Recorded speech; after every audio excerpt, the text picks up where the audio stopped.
Start with what has to be the absolute and therefore eternal and unalterable fact of you, and ask God to elaborate on that.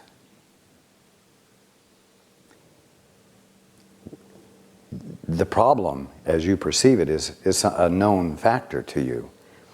Starting there is not starting at the threshold of the unknown, but to start at the threshold of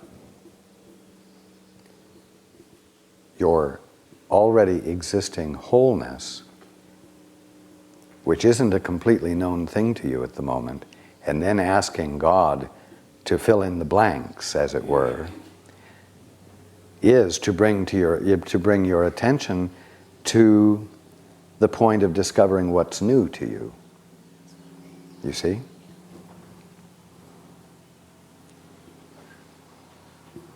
So I don't need to work a new problem, like how to apply this to getting a car. I knew that wasn't the right place to start from, but I didn't know what the question was. No, because the moment it identifies fulfillment in practical terms for you, you will find it unfolding without your having had to make it happen. But it will involve me perhaps in going to a car dealership or something. Of course, yes. Or signing a piece of paper in a private sale or whatever. Mm-hmm. Of course it will involve you. Involvement is the way you get out of isolation. Isolation is uninvolvement. Yeah. Oh yes. All of this is going to involve you to the very core of your being. Yeah.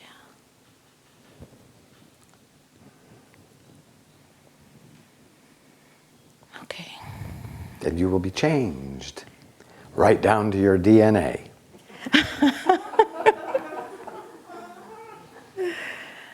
Because your DNA is going to have to reflect what you're embodying, isn't it? It doesn't create your body, it reflects what you are embodying. And if you're embodying an ego, that's what you will find reflected in your DNA. And if you are reflecting the Father, that's what you will find reflected in your DNA.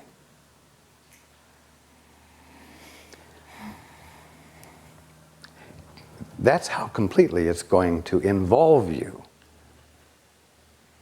And when the Bible talks about being changed in the twinkling of an eye, that it means real change. And the change is going to be reflected, how can I put it, like in a hologram.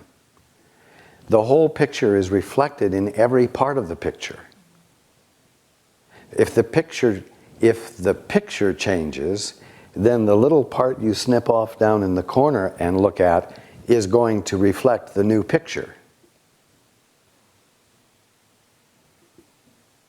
Good. That's why it's so important for you to understand that waking up isn't throwing away the old picture, and somehow a brand new picture from nowhere will come into existence.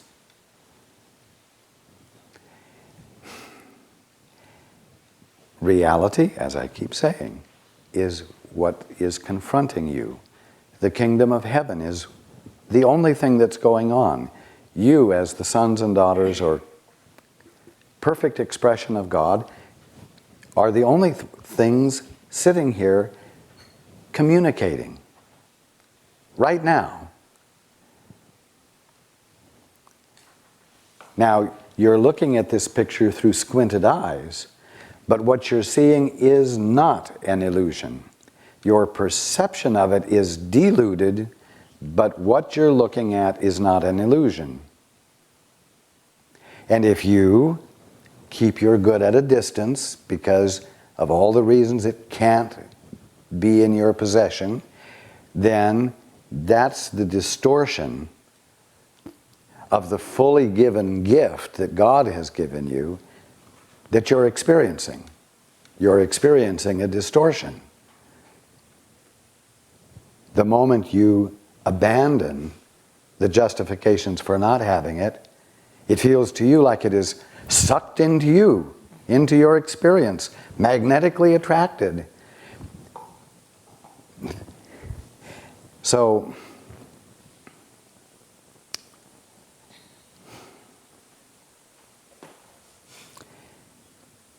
waking up is going to be completely involving for every single one of you.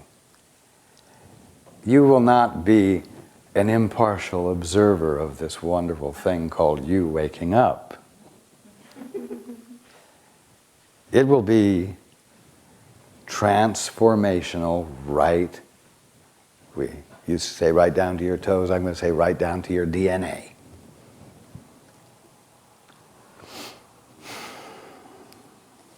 You said it could happen instantaneously. You've said that for a long time. Indeed. Is there anything else I can know to welcome that, to allow that instantaneous? Forget about instantaneous or gradual.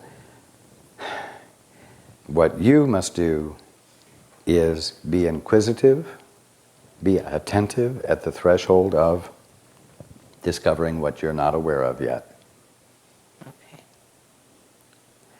Because when you are bringing your attention to the threshold of the unknown, you have abandoned commitment to your prior convictions as to how everything is. And that is the only way you can break the habit and the prison you have incarcerated yourself in, or yourselves.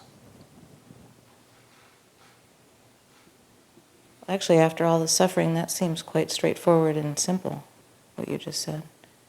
Yes? Say that again. After all the suffering of trying to get things to work and apply spiritual techniques to problems, what you just said, which I'd like you to say again, seems very straightforward and simple. If I say it again, you still won't remember. Listen to the tape, girl. Okay, I hear you. Thank you. Thank you.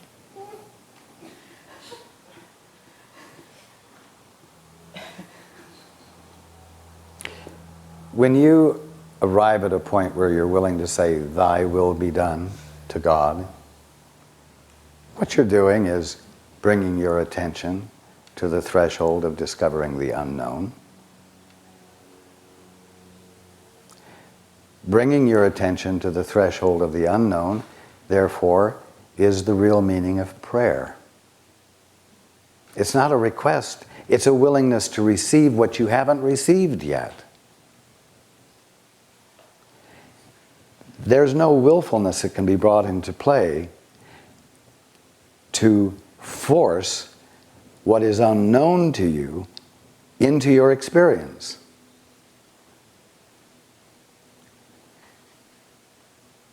So being willing to be in that place of desire to know what you don't know means that you're automatically absent of willfulness. And willfulness is the defense that constitutes the armor or the boundary around you which keeps your fulfillment from getting to you.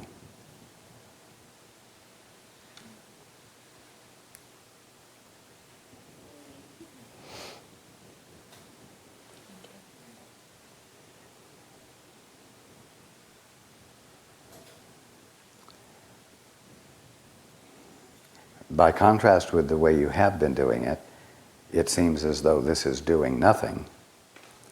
And in fact, that is exactly what it is. Oh, but I don't have time to do nothing. I can't waste my time doing nothing. There are important activities of defensiveness I must be engaged in.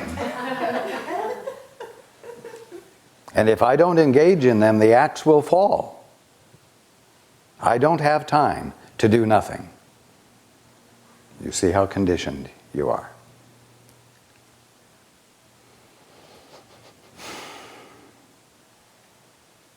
Doing nothing is impractical. I can't afford to do impractical things. What will I have to show for it?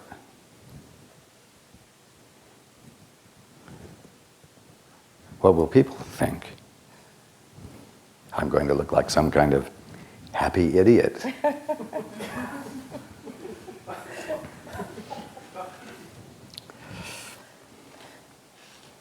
They're likely to lock me up.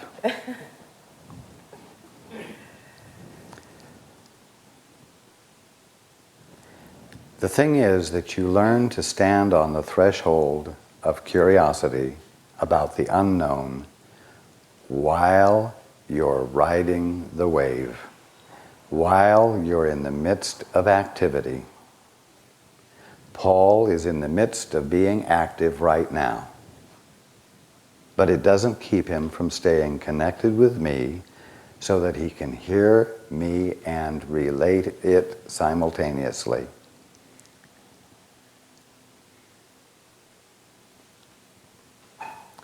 And he can do it when he's driving the car. You can do it when you're driving the car. You can do it while you're engaged in any activity.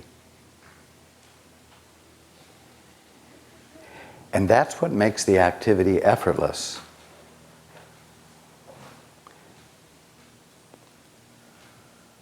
When you're engaged in activity all by yourself, when you feel that you are the author of the activity,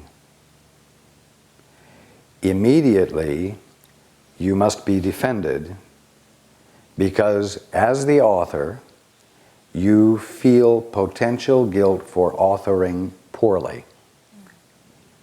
And so you must protect yourself against doing it wrong. And that act of defense, or that attitude of defense, brought into play in the middle of activity, exhausts you. But when you're in the flow of what your being is unfolding, because you're attentive to the threshold of the unknown, and you're letting your activity flow from there, there will be no self-consciousness, no self-protection, no defense, and therefore no exhaustion that will accompany the activity.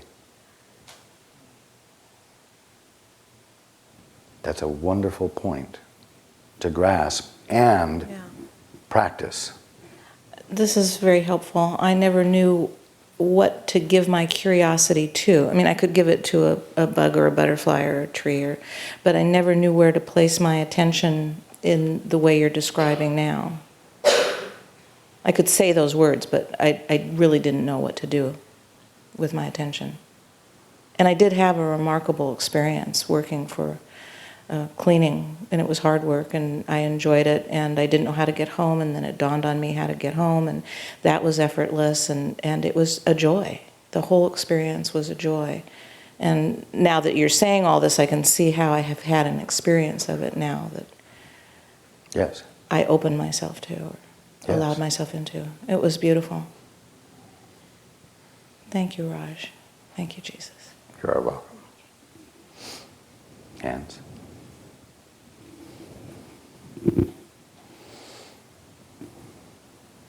Right here.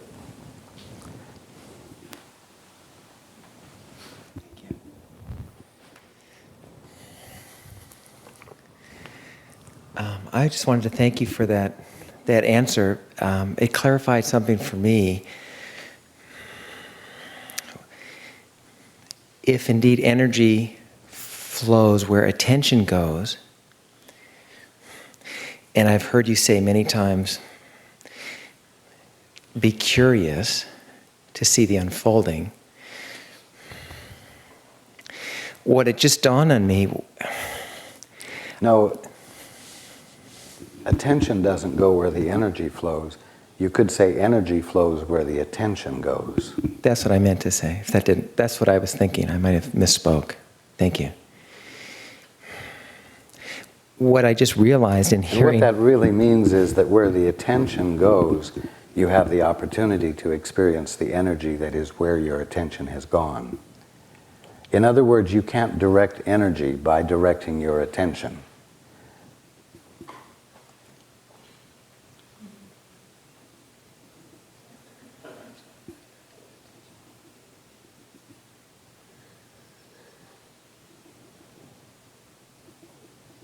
I didn't get the gist of that.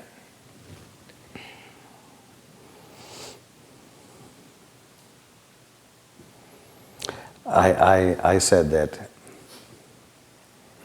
energy, we will say energy flows where the attention goes. Right. But that does not mean that you, by virtue of choosing where to give your attention, can cause energy to flow there. Okay. It's not a means of controlling I understand. energy. Thank you. I understand. Okay. So inherent in that, what you just described, what I just realized in your last answer was where I was blocking myself was having a picture of what awakening or what something should or might look like, and that's where my attention was, which was keeping me in a defended place. Yes. So it was like a little mini aha. I just wanted to thank you for that. You are welcome. You are welcome. And it seemed like it kept circling, because I kept thinking, well, if I want to wake up, I need to put my attention there, but I was putting my attention on some picture or snapshot of what it should be, and that was stopping the whole thing. Exactly. You can't discover the known. Right.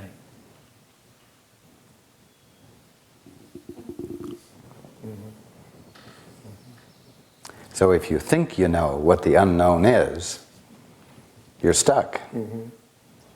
Right. And if the energy would flow where you give your attention, then when you give your attention to a picture, you could create the picture. Right. And that isn't the way it works. So what you have to do is be willing to open up to the unknown, and since it's unknown, the revelation of it will not be totally comprehensible. And you will have to abide in the revelation, paying attention to the experience, so that you might glean the meaning.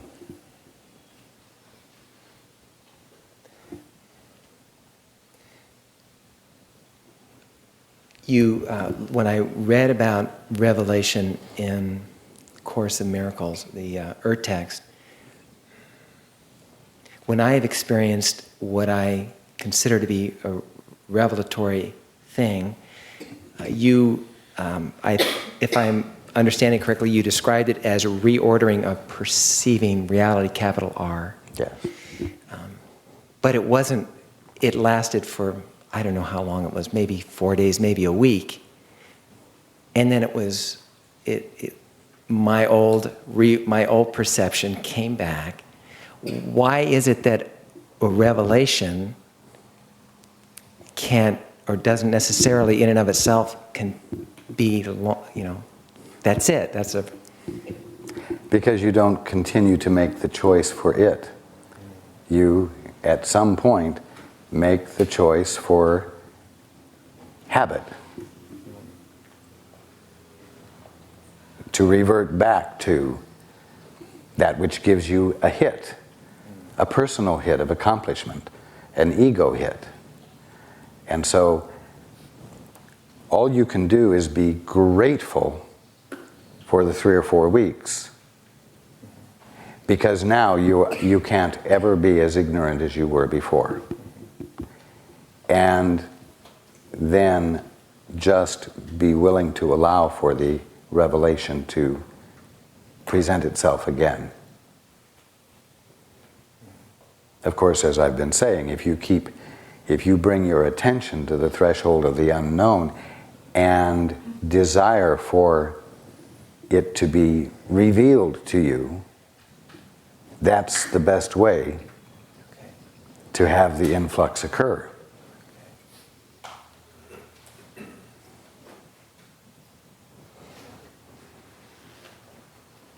You don't have to wait till you're at the bottom of the barrel hanging on. Of course not. No, it's utter wisdom to do this when you're at the top of the barrel. The problem is when you're at the top of the barrel, things are, quote, pretty good, unquote, from the ego's standpoint, so why mess things up? But that is the ideal time, because you're not suffering.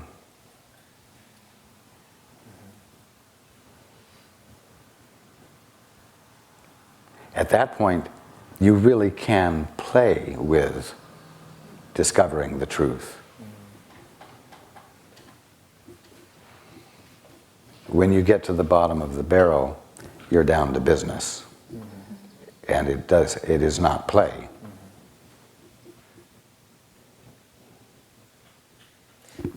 When I'm in a place where I feel affinity and alignment, and feel as though I am fulfilling purpose,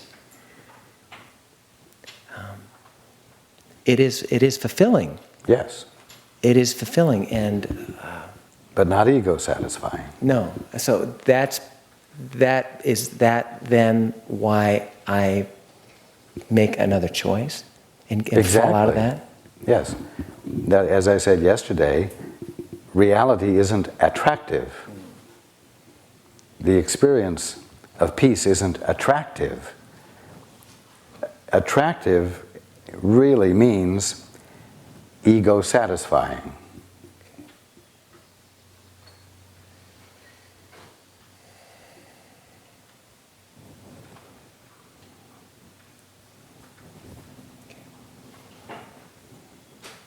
Thank you. You're welcome. Yes, in the back. I just wanted to comment. Before I lose it. Thank you, Raj. I wanted to comment about attractive being not ego satisfying, which would be taking credit for doing something, if I understand this correctly. But fulfillment is more of an inspiration for gratitude. The more your fulfillment, the more you recognize you didn't do it. Exactly. To take credit for it, so it would just breed more and more gratitude. I mean, that's the feeling I experience. Just wanted to confirm that. That is, yes, indeed. Thank you. Again, gratitude is not ego satisfying. Unless you're being grateful to your ego, and then it loves it. But gratitude for what you're not responsible for is not ego satisfying, and therefore is not attractive. It's very humbling, actually. Yes, indeed. And humility isn't attractive either, as a direct experience. It's not something you can become addicted to.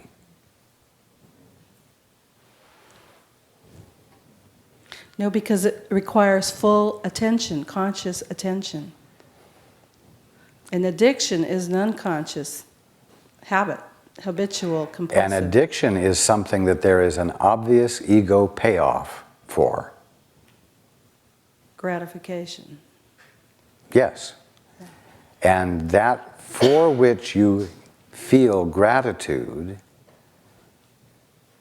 is not, does not satisfy the addiction of the ego. And that's why you can't become addicted to it. It requires letting yourself into it just because. Letting yourself into it for no good reason.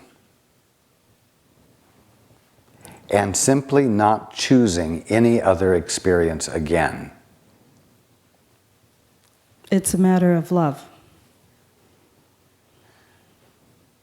Elaborate. Well, I find, I can speak from my experience, when I'm choosing from my gratitude, it's always with a feeling of love. Yes. So anything that is done with a conscious choice, which is selfless, not thinking of myself, what am I going to get in return, comes from a compassionate feeling or with love. I mean, That is correct. that's part of the package. Yes. And love is not addictive either. No.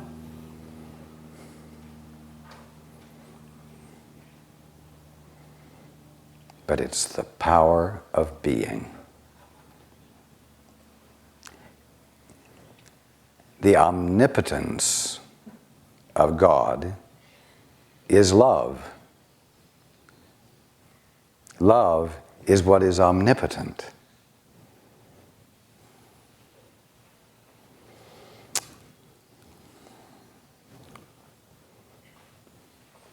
It is the sovereignty of our balance. When we're in the wave, That is correct. But it's also the power behind the wave. It is,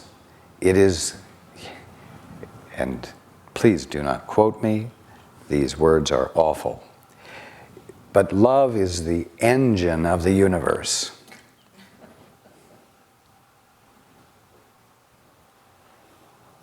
The engine of being.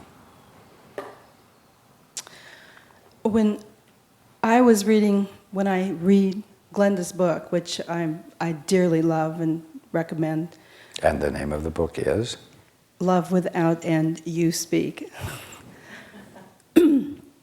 You speak a lot about the sacred heart, which is the ascendancy, must descend over the intellect, that this is the gateway where we must all travel through, is through our heart, the center, which is around the solar plexus area, through our feeling.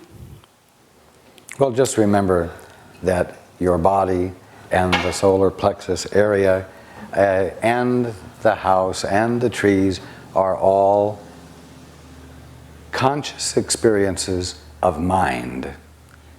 So it's all going on in mind. I'm just saying that although those words are used, the solar plexus and so on, don't get too hung up on them, because there isn't really a body out there with a particular space in it called the solar plexus, etc. It's all mind, and it's all embraced in the one experiencing it all. But that's where I feel it, Yes, I understand. in that area. I mean, this is all I have to go on at this point. Yes. So it's very important part of my awareness. Although I said don't get hung up on it, the words were used because at this point you and everyone else tend to experience it there. I'm just saying at the same time that we talk about experiencing it there and you are actually experiencing it there, realize that it isn't happening there, it's happening all in you as consciousness, along with the universe. Continue though. I am not correcting you. I'm wanting to make something clear.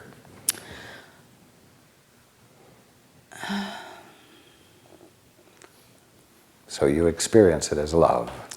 Yes, it triggers that experience also of tears, it's part of the soul, the feeling of the soul. I mean, I'm experiencing, right, forgive me, this minute Yes. as you speak of it.